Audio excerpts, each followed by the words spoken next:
আপনি এই দল, আমি এই দল, সে ওই দল। হ্যাঁ, তাও যদি এটা জাস্ট একটা পরিচয় হতো, যেমন আমার বাড়ি সিলেট, আপনার বাড়ি চিটাগাং, তাতে কি? আমি যখন শুনবো আপনার বাড়ি চিটাগাং, আমার কিন্তু ঘৃণা আসবে না আপনার উপর। আবার আপনি যখন শুনবেন আমার বাড়ি সিলেট, এটাও ঘৃণা আসবে না আপনার উপর। এটা জাস্ট একটা ভৌগোলিক পরিচয়, নৃতাত্ত্বিক পরিচয়, আমার ঠিকানা। এটা আমার ধর্ম না, এটা আমার আদর্শ না। সিলেটি হওয়া এটা কি ধর্ম না পরিচয়? তো এটাকে যদি পরিচয়ের জায়গায় রাখতে দোষ ছিল না, তো পরিচয়ের জায়গায় রাখে না। আমি এক দল করি, আপনি আরেক দল করেন। আপনি মরলে আমি খুশি, আমি মরলে আপনি খুশি। আমার সারা জীবনের ধান্দাই কিভাবে আপনাকে বিপদে ফেলা যায়, আপনার ক্ষতি করা যায়, আর আপনার ধান্দা কিভাবে আমার লাথি মেরে সরানো যায়, কিক আউট করা যায়। তো এই যে একজন আরেকজনের পেছনে যখন লেগে থাকবে, কাফের মুশরিক আর নাস্তিক বেঈমানকে নিয়ে কে ফিকির করবে?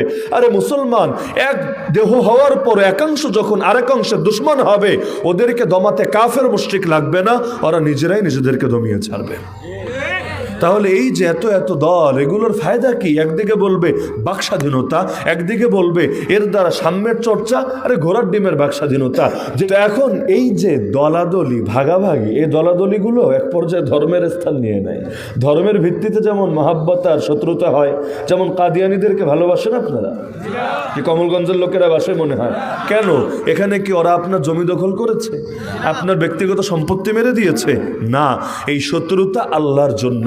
মুসলমান ভালোবাসে আল্লাহর জন্য, ঘৃণাও করে আল্লাহর জন্য। যে বেলালকে ভালোবাসে সে না বলতে পারবে আল্লাহর জন্য ভালোবাসি, কিন্তু যে কুলাঙ্গার আবু জাহাল আর আবুল আহাবকে ভালোবাসে, ও কোন মুখে বলবে আল্লাহর জন্য ভালোবাসি? তো ভালোবাসতে হয় কার জন্য? ঘৃণাও করতে হয় কার জন্য?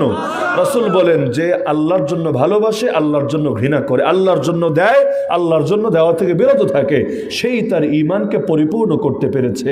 মান আহাব্বা লিল্লাহি ওয়া আবগাদা লিল্লাহ ওয়া আতা লিল্লাহি ওয়া মানআ লিল্লাহ ফাকাদ ইসতাকমালাল ঈমান। এমন কিছু এই হাদিসে কুদসিতে আছে, কিয়ামতের দিন আল্লাহ নিজে ডাকতে থাকবেন, আইনাল মুতাহাব্বুনা লিজালালি। আমার ওই সমস্ত বান্দাগুলো কোথায় যারা একজন আরেকজনকে ভালোবাসতে একমাত্র আমার জন্য? তোমরা সামনে আসো। আল ইয়াউমা উযিল্লুহুম ফি যিল্লি ইয়াউমা লা যিল্লা ইল্লা যিল্লি।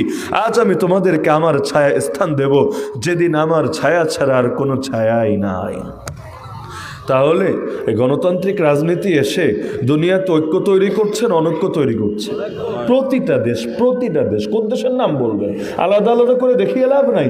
আমি আগেই বলেছি, ফজিলত বললে বহুত বলা যাবে, কিন্তু ওটা মোল্লা মুন্সির বলা লাগবে না। ওইটা আমেরিকারে জিজ্ঞেস করলে আমেরিকায় ভালো মতো লেকচার দিয়ে দিতে পারবে। তো ফজিলত তো বহুত শুনলেন, কিন্তু ক্ষতির একটা লাইন শুনেন, যে গণতান্ত্রিক রাজনীতি যতকাল থাকবে ততকাল পর্যন্ত ঐক্য হবে না, অনৈক্যই থাকবে। বলবেন তাহলে কি করতে হবে? ইসলামের রাজনীতি কেমন হবে? আর ইসলামের রাজনীতি কেমন হবে?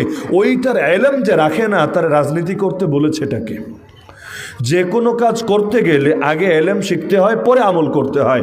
নামাজ পড়বেন আগে না নামাজের ইলম শিখবেন আগে? আগে নামাজ পড়লে কোন ঘোড়ার ডিমের নামাজ পড়বেন? আপনি তো জানেনই না নামাজ কিভাবে পড়তে হয়। হজের প্রশিক্ষণ নেবেন আগে না হজ করে আসবেন আগে? প্রশিক্ষণ নেবেন আগে। বাবুন আল ইলমু ক্বাবলা আল আমাল, সহিহ বুখারীতে একটা অধ্যায় শিরোনামই এটা, ইলম আগে আমল পরে। আমলের পূর্বে ইলম লাগবে। তাহলে যে যেই কাজ করবে, ধরেন আপনি চাকরি করেন, চাকরির মাসালা জানতে হবে। এই ভাই ব্যবসা করে, ব্যবসার মাসালা জানতে হবে। ওই ভাই খেতখামারি করে, খেতখামারির মাসালা জানতে হবে। ইসলাম এটাকে প্রত্যেক মুসলমানের উপর ফরজে আইন করে দিয়েছে। মাদ্রাসায় পড়া ফরজে আইন না, কিন্তু যার জন্য যেটা না জানলে ইসলামের উপর, দ্বীনের উপর চলতে পারে না, তার জন্য সেটা জানা ফরজে আইন। এতে আপনি সাধারণ হন, অসাধারণ হন, গ্রামের হন, শহরের হন, পড়ালেখা জানেন অথবা কিছুই না জানেন, কিন্তু যেটা না জানলে আখেরাত শেষ, ওইটা আপনার জানতে হবেই হবে, না হলে আপনি কবিরা গুনাহে লিপ্ত আছেন।